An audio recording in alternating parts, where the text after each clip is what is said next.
잠언 22장 6절 말씀입니다. 이제 찾으시고 낭독자가 낭독하고 우리 한 목소리로 크게 한번 읽도록 하겠습니다. 마땅히 행할 길을 아이에게 가르치라. 그리하면 늙어도 그것을 떠나지 아니하리라. 아멘. 우리 한 목소리로 시작. 마땅히 행할 길을 아이에게 가르치라.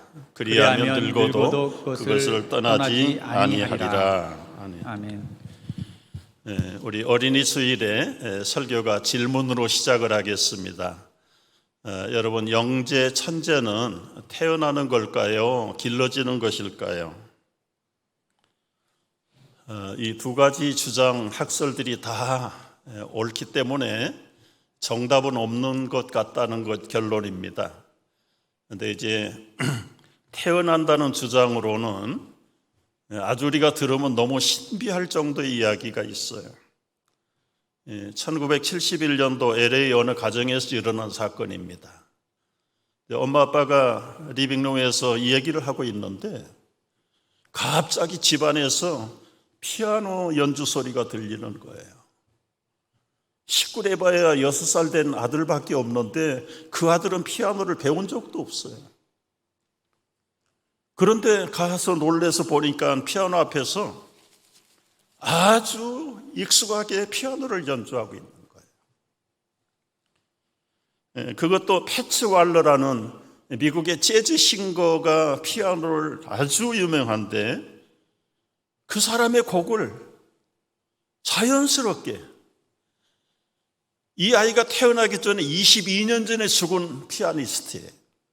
본 적도 없고 들어본 적도 없고 그 가족 중에 한 번도 연주를 해본 적도 없는 그런 피아노 곡을 자그마치 5시간을 아빠 내 손이 이상해, 그냥 움직여. 뭘로 설명을 할 수 있겠습니까?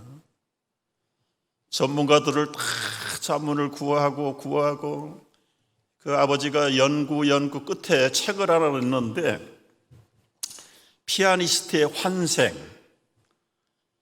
이거는 도저히 선천적으로 타고난 재능이지 훈련이나 가르쳐가지고 되는 건 아니다.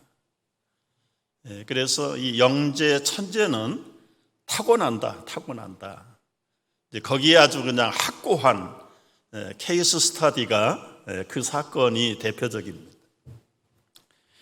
그런가 하면 한 200년 전에 독일 어느 시골 마을에서 똑같은 주제를 가지고 동네 사람들이 밤새도록 토론이 벌어진 거예요. 천재는 태어나냐, 훈련으로 되느냐. 대다수가 다 타고나지 않으면 안 된다. 그런데 유독 한 사람이 아니야, 나는 그렇게 생각 안 해. 철저하게 훈련하면 할 수 있어. 그럼 네가 한번 해봐. 이 총각이 결혼했어요. 그리고 아들 하나를 낳습니다. 잔뜩 기대를 가지고 이제 자신의 몸을 통해서 나온 아들을 영재를 만들기로 작정을 하는 거예요. 그런데 그 엄마, 아들을 낳아준 엄마의 반응은 쟤는 싹수가 노랗다. 암만 내가 낳지만 천재, 영재 그냥 건강하게만 자라주면 좋겠다. 그런데 이 칼 비테라고 하는 그 아이의 아빠, 그 고집을 했던 그 아빠는 절대로 마음을 놓지 않는 거예요. 아주 철저하게 그 아이 속에 있는 가능성들을 최대한 연구하고 개발을 시켜가지고 말부터 훈련시키는데 독일어는 모국어니까 당연히 할 수밖에 없지요. 8살 때는요, 프랑스어, 이태리어, 그리고 라틴어, 영어 6개 언어를 아주 능숙하게 할 수 있도록 훈련을 시키는 거예요. 14살에는 수학을 개발시켜가지고 수학 박사 학위를 받아요. 16살에는 법학을 가르쳐가지고 법학 박사 학위를 받아요. 그래서 대학에서 교수로 초빙을 받을 정도의 그를 낳아준 엄마조차도 포기한 아이인데, 그래서 이 훈련으로 천재는 만들어진다 주장할 때 이 대표적인 케이스가 이 칼 비테의 훈련 천재 교과서에 올라가 있습니다. 교과서에.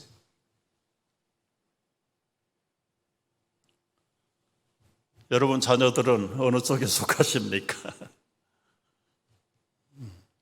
부모라면 자식에 대한 당연한 욕심이겠죠.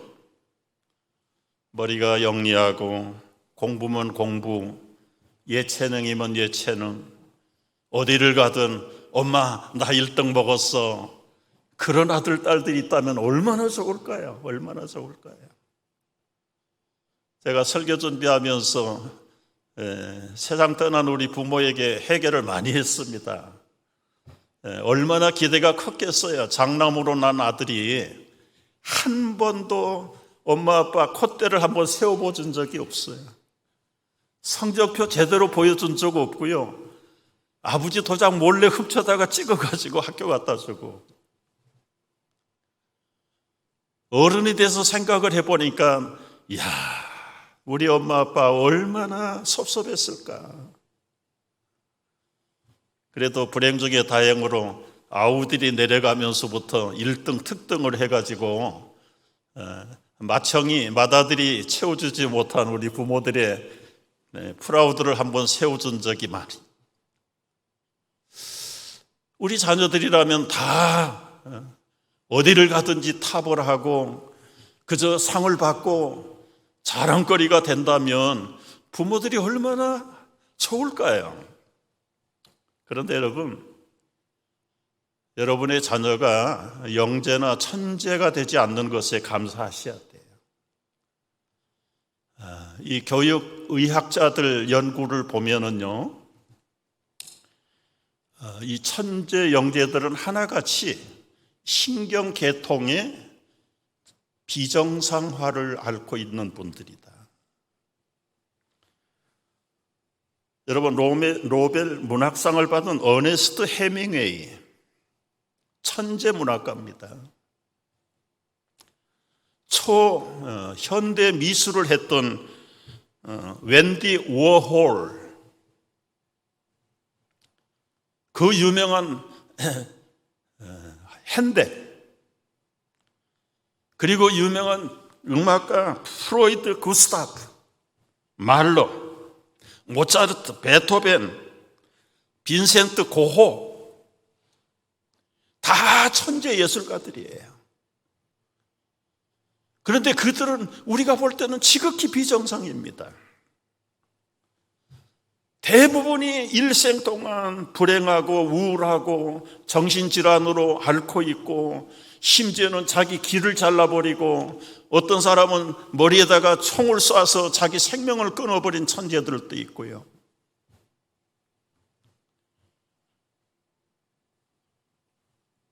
여러분의 자녀들이 천재가 아닌 것을 오히려 더 감사해야 돼. 아멘 하는 사람이 있을 만한데 없네. 그래서 하나님이 맡겨주신 자녀들, 그러면 우리가 어떻게 양육을 해야 될까? 오늘 잠언 22장 6절이 있어요. 자녀들에게 마땅히 행할 것을 가르치라. 그리하면 늙어도 속썩이지 아니하고 떠나지 않는다. 그럼 우리가 어떻게 무엇을 마땅히 행할 것인지, 무엇을 가르칠 것인가, 어떻게 가르칠 것인가, 이게 오늘 여러분과 제가 함께 나누고 싶은 설교의 본론입니다. 여러분, 우리의 모든 문제 해답은 예수님밖에 없어요. 예수님이 어떤 자녀 훈련 교육을 받았는가를 우리가 찾아봐야 돼요.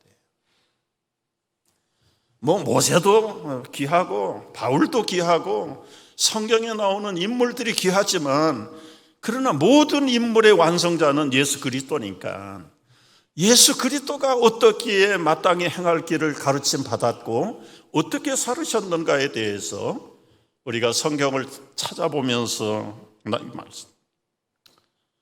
여러분, 예수님의 어린 시절의 교육 방법에 대해서 우리가 본론을 건드리기 전에 가장 먼저 중요한 것은 부모가 먼저 순종의 학교에 입학을 해야 돼요.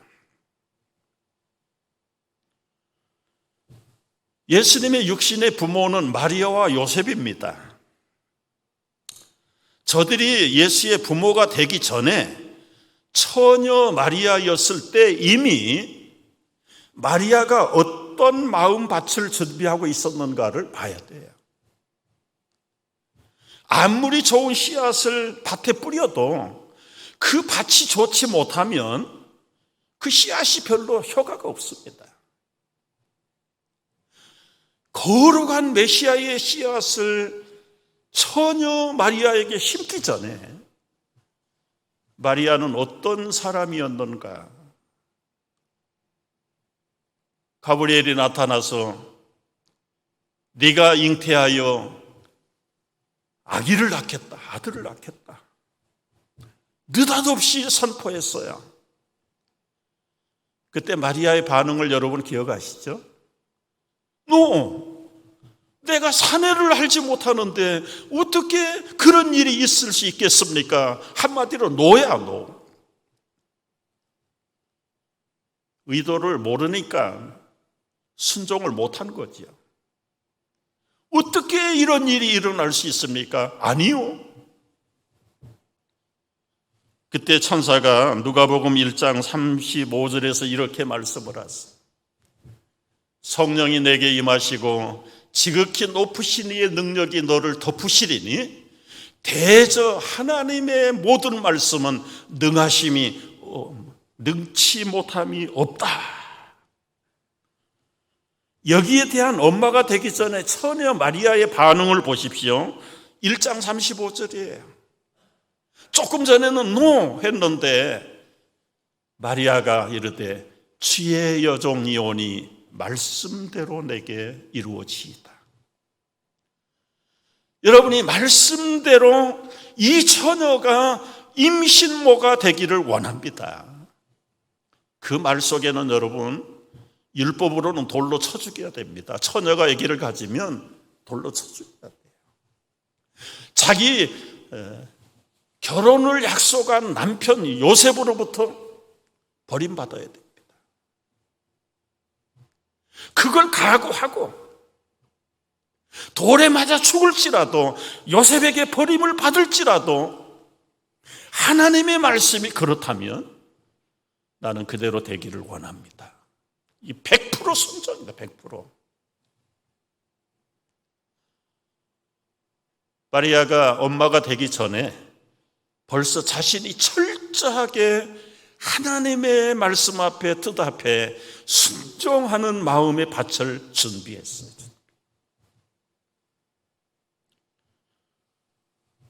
요셉의 경우를 보십시오. 요셉은 육신적으로는 예수님하고는 관계가 없잖아요. 그러나 법적으로 호적으로 볼 때는 예수님의 아버지입니다. 자기하고 결혼한 아내가 자기하고 한 번도 같이 하지 않았는데 임신을 했다는 소식을 들었을 때 여러분 성미가 급한 남자 같으면 아마 치정살인 사건 벌어질 겁니다. 요셉은 성품이 의롭다. 그러나 의롭다고 해서 용서할 수 없어요. 어떻게 저 불쌍한 마리아에게 피해가 가지 않도록 조용하게 관계를 끊어버릴까? 잠을 못 자면서 고민하다가 비몽사몽간에 꿈을 꾸게 됩니다. 천사가 나타났습니다. 마태복음 1장 18절에 보니까요, 마리아가 요셉과 약혼하고 동거하기 전에 성령으로 잉태된 것이 나타났더니 그의 남편 요셉은 의로운 사람이라 그를 드러내지 아니하고 가만히 끊고자 이 일을 생각할 때 주의 사자가 현몽하여 이르되 꿈속에서 해결 방법을 가르쳐 주는 거예요. 다윗의 자손 요셉아, 네 아내 마리아 데려오기를 무서워하지 말라. 그에게 잉태된 자는 성령으로 된 것이니라. 이 선사의 가르침 속에 요셉은 즉각 순종해요. 24절 보세요. 요셉이 잠에서 깨어 일어나 주의 사자의 분부대로 행하여 그의 아내를 데려왔으나 아들을 낳기까지 동침하지 아니하더니 나음의 이름을 예수라 하니라. 여러분이 마리아와 요셉 철저한 순종의 사람들이에요. 그들을 생각하면 이런 격언이 떠올라요. 문제아는 없다. 문제의 부모가 있을 뿐이지. 왜 저 자식이 저 딸이 그래? 그렇게 말하기 전에 여러분, 문제의 아들, 딸, 문제의 자식이 있기 전에 문제의 부모가 문제란 말이에요. 그래서 이제라도 우리 엄마 아빠의 마음 자세를 철저하게 말씀의 순종의 밭으로 바꿔야 돼. 그러면 여러분이 먼저 알고, 두 번째는 여러분의 자녀들이 우리 엄마 아빠 좀 진짜 달라졌다, 그걸 알게 되면 그때부터 문제가 풀리는 겁니다. 이따가 결론 부분에 가서 여러분 변명할 수 없는 제가 영상을 보여드릴 겁니다. 두 번째는 부모가 먼저 말씀 신앙의 모범자가 돼야 돼요. 요람을 흔드는 손이 세계를 지배한다, 그런 말이 아까도 나왔죠? 여러분, 아기 예수가 출생하고 8일 만에 할례를 받았습니다. 40일이 되었을 때는 나사렛 동네에서 예루살렘 성전까지 정결 의식을 하러 갔어요. 아들을 낳으면 40일 있다가 정결을 하고 딸을 낳으면 80일 있다가 정결 의식을 하는 게 율법입니다. 여러분, 이제 핏덩어리 된 게 8일, 그 어린 핏덩어리를 갖다가 할례를 행하는 거예요. 그 어린 40일 된 아이를 나사렛에서부터 예루살렘까지 데리고 가서 정결 의식을 합니다. 정결 의식을 하기 위해서 예루살렘 성전에 갔다가 누구를 만납니까? 성령의 감동을 받은 시므온 선지자를 만납니다. 이 시므온 선지자는 자기 죽기 전에 메시아를 보지 않고는 죽을 수 없다는 성령의 지시를 받은 사람으로 자기 눈앞에 메시아가 나타나기를 일생 동안을 학수고대하고 기다리고 기도했는데 드디어 눈앞에 나타난 거예요. 시몬 선지자는 그 아기 예수, 40일 된 아기 예수를 받아들고는 둥실둥실 춤을 추면서 메시아적인 예언의 축복을 마음껏 합니다. 그 성전에서 시몬 선지자를 만났던 아기 예수, 또 안나라는 여선지자를 만납니다. 여선지자도 그 아기를 끌어안고 메시아인 것을 하나님 앞에 찬양할 때 40일 된 핏덩어리가 뭘 알아듣겠어요? 그런데 그 부모가 저들의 말을 심각하게 받았다. 우리도 놀라면서 이 아이가 출생됐지만 우리 부부만 착각한 게 아니라 저 영감이 많은 시므온 선지자, 아마 100살이 넘은 안나 여선지자가 40일 된 아기 예수를 안고 메시아로 극구 찬양하는 모습을 보면서 마리아와 요셉은 자신들의 가정에 보낸 아기 예수가 전 진짜 메시아인 것을 더 확실하게 귀중하게 여기면서 하나가 메시아로 길러낸 거죠. 여러분, 아무리 타고난 영재라 할지라도 천박하게 굴어버리고 소홀하게 취급해버리고 먹든지 울든지 죽든지 내버려 두면 그 아이가 메시아가 되겠습니까? 부모는 때를 따라서 8일 만에 40일 만에, 여러분 나사렛에서 예루살렘까지 제가 맵을 찾아봤어요. 지금도 자동차로 2시간 걸립니다. 걸어가면 5일 걸리다, 5일. 그럼에도 불구하고 우리 요즘 젊은 엄마 아빠들 아기 나면요 40일은커녕 4년 동안 교회도 안 나와. 아기 낳기 전에는 막 기도하고 기도해달라고 그러고, 아기 하나 딱 품으면 자기가 무슨 왕인 것처럼 예배도 안 나가요. 예배도 안 나가요. 그리고 나서 그 아들 딸들이 잘 되기를 바랍니까? 벌써 부모들의 육아 자세부터가 틀렸다.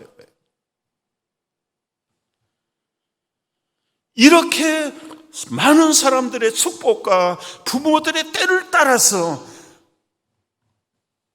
성전이면 성전, 율법이면 율법, 예배면 예배, 안식일이면 안식일마다 그 어린 아들을 데리고 그 부모가 앞장설 때마다 이 아이는 어떻게 자랐습니까? 누가복음 2장 40절을 보십시오.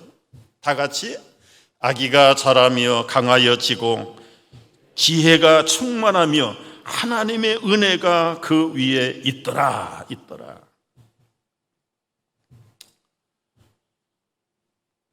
마땅히 행할 길이 무엇입니까? 아이들 인류로 키우는 것이 마땅할 일이 아닙니다. 하나님 앞에서 부모가 믿음으로 최선의 길을 보여주고 그 아이와 동행하고 함께 하는 것이 마땅히 행할 길을 아이들에게 가르치는 것입니다. 세 번째는요, 어린 예수는 회당 예배와 교육과 절기 훈련을 철저하게 참여했어요. 여러분, 유대인들은 관례적으로 10가정이 모이면 회당을 만듭니다. 그게 유대인들의 관습이에요. 분명히 나사렛 동네에서 태어난 예수님 어릴 때는 그 동네 회당이 있어요. 안식일마다 회당 예배에 갑니다. 그리고 거기서 랍비들도 있고 회당장 지도자도 있고 설교도 듣고 성경도 배우고, 아마 어린 소년 예수님이 그 회당장하고 계속 질문했을 거예요. 질문했는데 집에 올 때마다 얼굴 표정을 보면 기쁜 표정이 아니에요. 성경에는 없는데 제가 유추를 해보는 거예요. 예수야, 너 회당 갔다 온 얼굴 표정이 왜 그래? 뭐 안 좋아? 엄마, 회당장이 제가 질문했는데 잘 몰라. 설명해 주는데 이해가 안 돼. 내가 질문하면 대답을 못 해. 성경에는 없는 얘기입니다. 그러나 가능성이 있어요. 12살 때 6월절 잔치를 지키려고 예루살렘 대성전에 갔어요. 그때 예수님도 부모님이 데리고 갔어요. 일주일 동안, 여러분 일주일 동안 6월절을 지키는 겁니다. 예루살렘에 가서. 우리말로 번역하면 우리 온 가족이 썸머 바이블 캠프를 간 거예요. 리트릿을 한 거예요. 수양에 간 거예요. 수양에 가서 일주일 동안 말씀 배우고 찬미하고 하나님을 높이고 때로는 개인적으로 만나서 디스커션하고, 그리고 일칠 캠프가 다 끝났어요. 이제 나사렛 동네로 다 걸어서 3일을 가다가, 아까 5일 걸린다고 그랬죠? 3일을 가다가 예수가 안 보이는 거예요.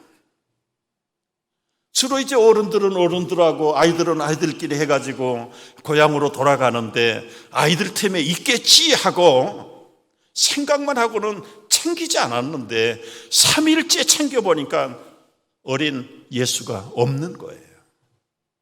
그때서야 혼비백산이 돼가지고 예수님의 부모들이 왔던 길을 되돌아가면서 다 찾아보는 거예요. 결국은 예루살렘 성전 안에까지 들어가 보니까 뭐라고 있었습니까? 누가복음 46절, 2장 46절 다 같이, 사흘 후에 성전에서 만난 즉 그가 선생들 중에 앉으사 그들에게 듣기도 하시며 묻기도 하시니 듣는 자가 다 그의 지혜와 대답을 놀랍게 여기더라.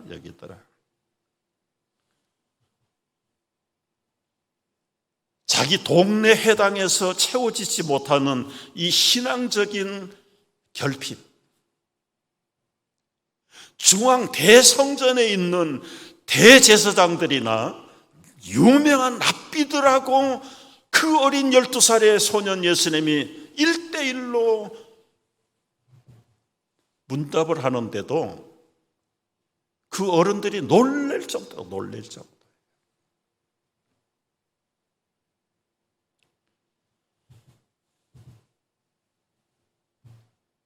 여러분, 교회 우리 목사님들, 전도사님들, 담임 선생님들 굉장히 중요한 위치예요. 때로는 가정에서 해결하지 못한 것들을 교회에 끌어안고 오는 아이들에게 여러분들이 충분히 그들에게 영적으로나 지적으로나 신앙적으로 채워줄 수 있는 우리 교사들을, 또 우리 목회자들 돼야 될 줄로 믿습니다.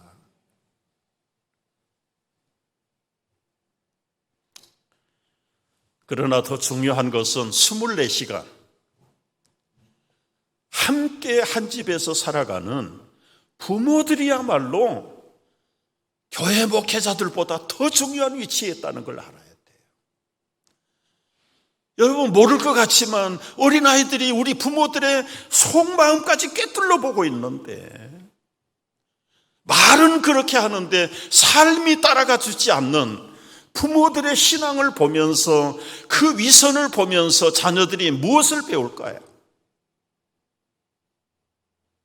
앞에서는 힘이 없으니까 yes, yes ma'am, yes dad, 그러다 돌아서면 안 그러잖아요.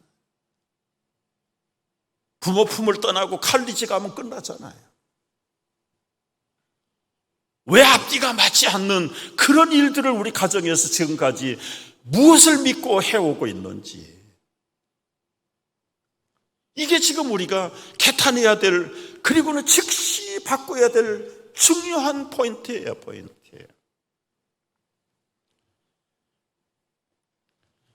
지난 주일날 여러분 CC 토크를 보셨는지 모르겠습니다. 사전에 인포메이션을 잘 드리지 못해서 아마 기대를 가지 않은 분들은 별로 관심 있게 보지 못했을 겁니다.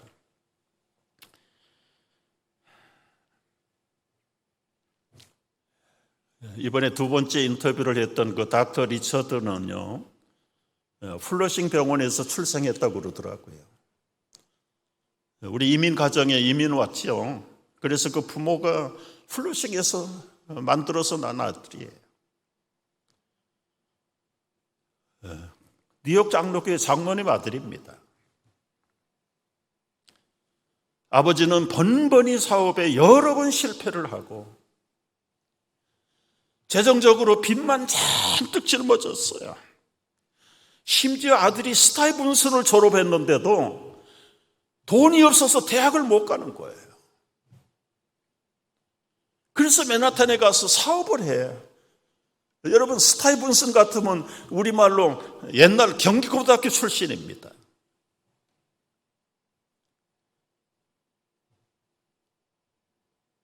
아버지하고 같이 사업을 하면서 뒤늦게 나중에 대학을 가요. 제가 계산해 봤어요. 한 8, 9년 동안 브로드웨이에서 1시간 사진관 했다고 그랬대요. 1시간짜리 나오는 사진관 사업을. 여러분, 그 부모의 마음, 스타이븐슨까지 졸업을 해가지고 대학을 못 가는 본인의 그 마음, 그러면서 자기는 태어날 때부터 크리스찬 부모 밑에서 났기 때문에 신앙의 자유도 없어. 놀이터가 교회, 친구들이 전부 교회 친구들이고 지금의 와이프도 교회에서 만난 친구예요. 그런데 티네이저 때 교회 가기가 싫어가지고 그 아버지를 보면 무능하기 짝이 없고 돈을 못 벌어가지고 아들 하나 대학도 못 보내고 사업이라고 사업하면 빚만 지고 계속해서 파산하고, 그런 아들이요 의사가 됐어요. 어떻게 됐는지 하여튼 그거 여러분 보시면 알잖아요. 그리고는 CDMD라는, 거리에서 많이 보셨죠? 이거를 만들었는데 뉴욕, 뉴저지, 워싱턴 DC에 100개 이상을 만드는 거예요. 제가 몇 해 전에 소문을 들으니까 1년에 내는 세금만 3천만 불 세금을 낸다고 그러더라고요. 언젠가는 또 소문이 들렸는데 밀리언 달러를 그 교회에 헌금했다는 소문도 들리더라고요.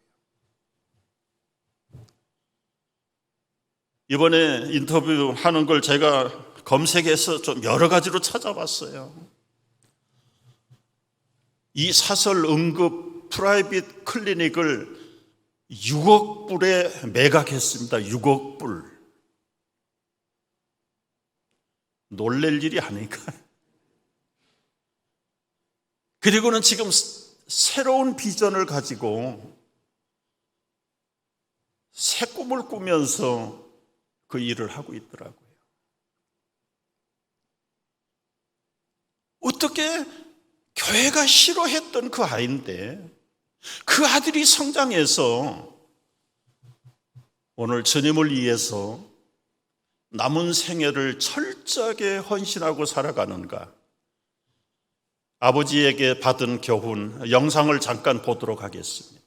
Let me tell you, some of the lessons I learned from my dad.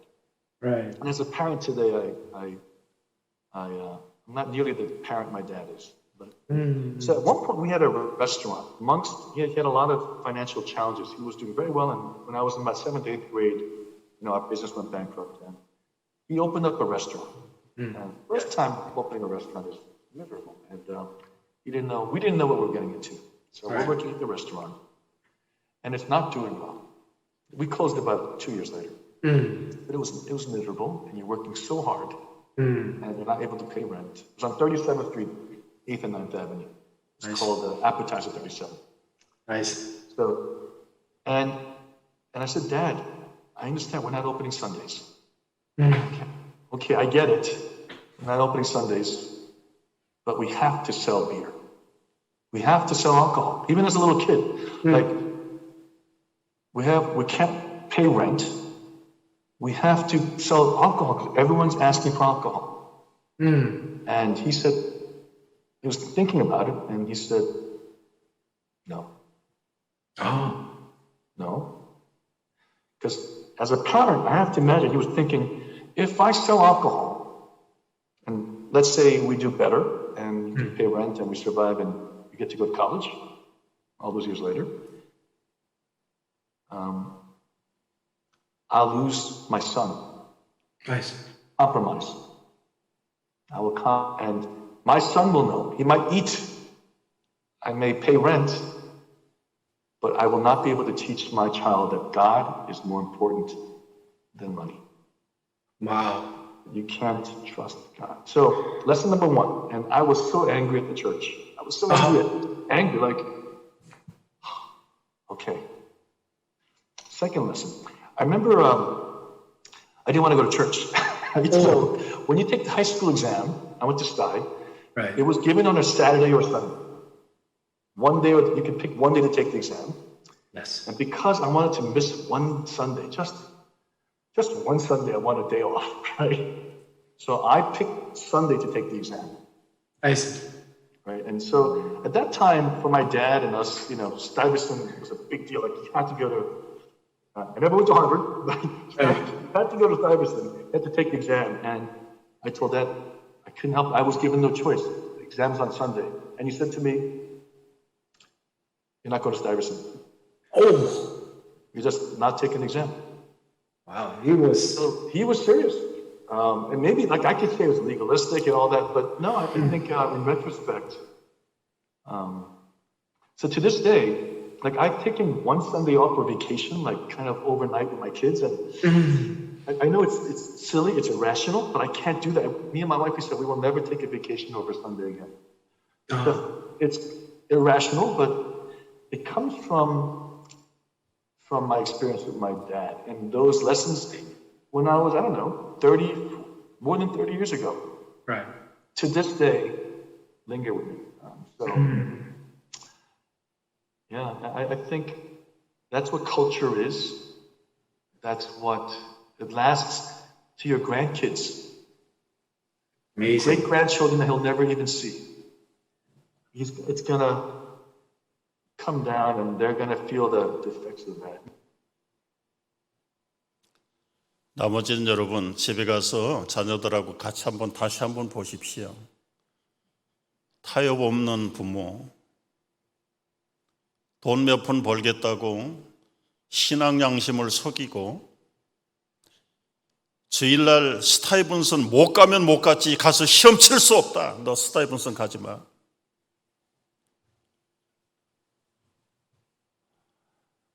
너무 감동스러운 이야기 아니에요? 절대적인 하나님 중심, 교회 중심. 여러분, 자기 아들 때도 이제 주일날 여행 안 갈 거라고, 자기 손자 때도 안 갈 거라고, 자기 가정에 가풍이 돼버릴 거라고. 이게 문화 아닙니까? 이게 기독교인들의 가치가 아니에요? 세상 따라 살면서 믿음을 지키겠다고요? 아이들이 웃어요. 아이들이 결국은 부모들 순종 안 해요. 하나님께도 멀어져 버려요. 어릴 때 공든탑이 헛수고입니다. 헛수고예요. 오히려 이선자밖에 남는 게 없어요, 부모들은요. 우리가 이제라도 마땅히 행할 길을 우리 자녀들에게 바로 가르치고 삶을 통해서 신앙 고백을 통해서 정말 작은 하나님이 되어서 우리와 우리의 가정과 자녀들을 다시 회복시키는 우리 귀한 교우들 모두가 되기를 주의 이름으로 축복합니다. 기도하겠습니다. 금보다 귀한 자녀들을 우리 가정에 여호와의 기업으로 맡기셨습니다. 우리의 어리석음과 이중적인 불신앙들을 회개하오니 용서하시고 자녀 주일에 어린이 주일에 다시 한번 부모의 위치를 회복하고 늦었을지라도 다시 한번 새롭게 교정하며 새바람으로 우리 부모와 자녀들이 새로 거듭나는 귀한 주일이 되도록 성령이여 역사하여 주시옵소서. 멀리 가 있는 자녀들, 저들을 하나님의 손으로 어루만지시고 우리 부모들을 통해서 잃어버렸던 신앙들이 있다면 성령님 직접 만져주시고 힐링시켜 주셔서 저들을 통해서도 새롭게 되는 역사가 일어나게 하여 주시옵소서. 예수님의 이름으로 기도하옵나이다. 아멘.